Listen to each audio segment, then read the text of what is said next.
Hi, my name is Richard Sassoon. I live in Manhattan. I grew up in Westchester County, um, in one of the small river towns. In terms of my Jewish life, I grew up in a mostly Ashkenazi community. Um, I became part of the Sephardic world more after I graduated university and was able to connect with the American Sephardic Federation. And in terms of my day job, I'm a lawyer by trade. My family is Iraqi. My grandparents left the old country. Um, I have one grandmother who's Ashkenaz, but the other three were Sephardi. Yeah, my father grew up with both Iraqi parents, and so he grew up in Westchester with them, and he was really the only Sfard in his high school. There were other Jews there, but the majority of the community, it was Mamaroneck, so it was majority WASPy community. My mom grew up with her mother, who was Hungarian, but she didn't maintain a very close relationship with her, especially because she passed away when my mother was relatively young. And her father was living in the UK at the time.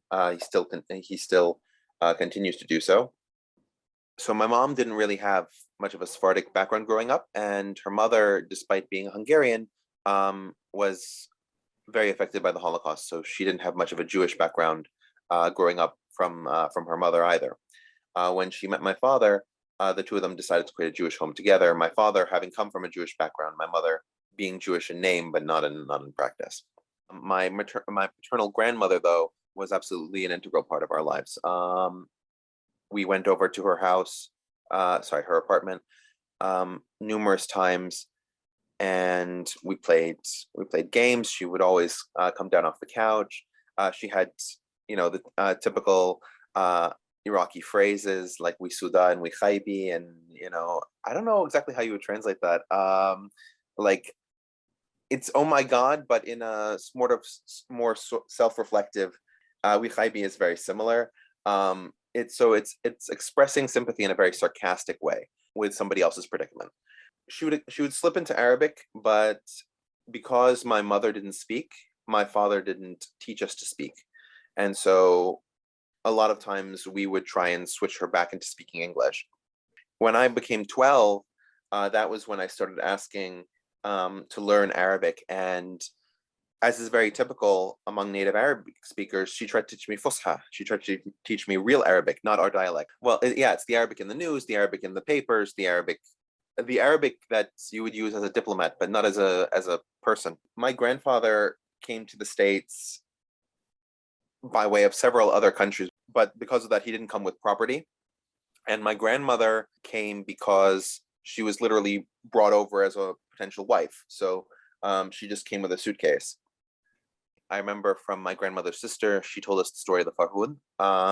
And in the 1940s, there was a lot of Nazi influence in Iraq.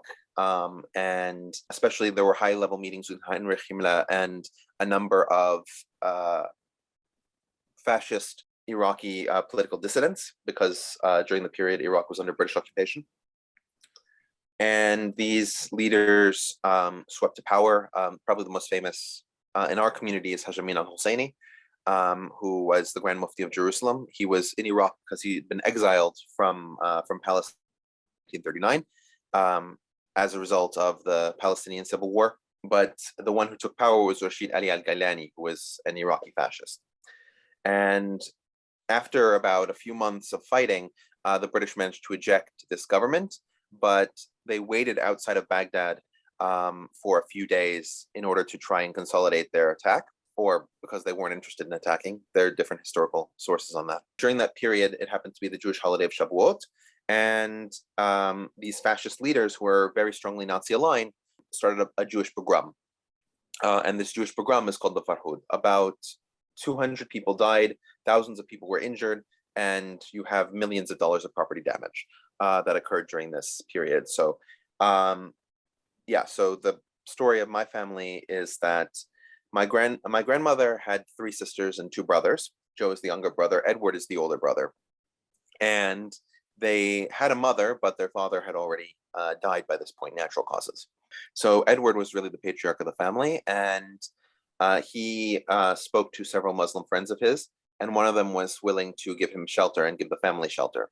So at this point, they were hiding in the house, and in the street, you had a mob approaching, saying, "Give us the Jew, give us the Jew," because they knew that it was a Muslim house, but they knew also that this was a good friend of Edward's, and so they surmised that Jews were in the house. And so Edward asked his Muslim friend if he could borrow the rifle, because Jews were not allowed to have weapons, but this Muslim family, they had a bandaqiya, they had an old style rifle.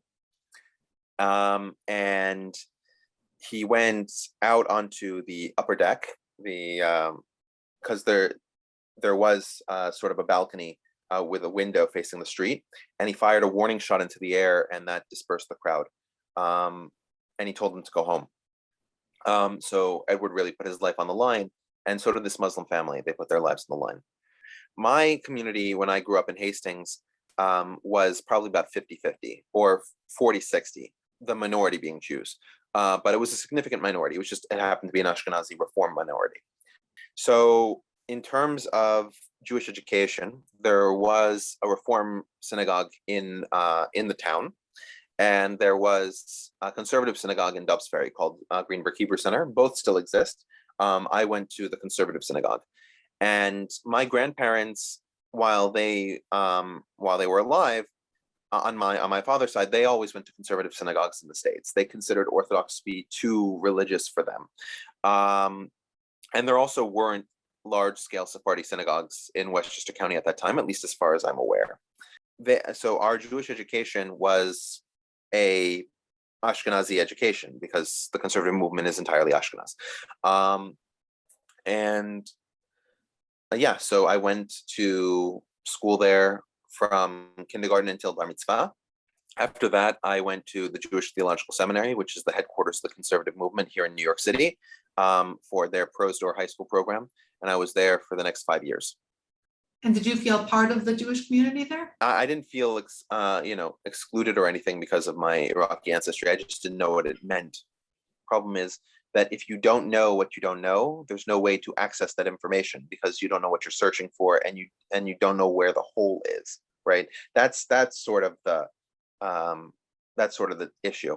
So when I started becoming more familiar with some of the unique differences in Sephardic Judaism, when I started coming into contact with books and things that would show me with increased clarity what the history was of our region and all these kinds of things, then I knew what questions to ask, and then I could refine the search. I remember in particular in Pros Door, during we had an hour break for lunch every Sunday, and I would find myself in that massive Jewish Theological Seminary library, and there was one book that really deep in the shelves that caught my eye, which was like Jews from Exotic Places. It was something like that. It wasn't that exact title, but it was something like that.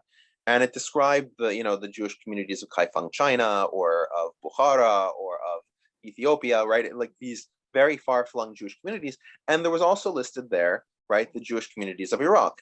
And, they discussed certain aspects of our culture and our history and all these kinds of things, because from the European experience, we were, the exotic strange ones, despite the fact that we were there first, we were there longer.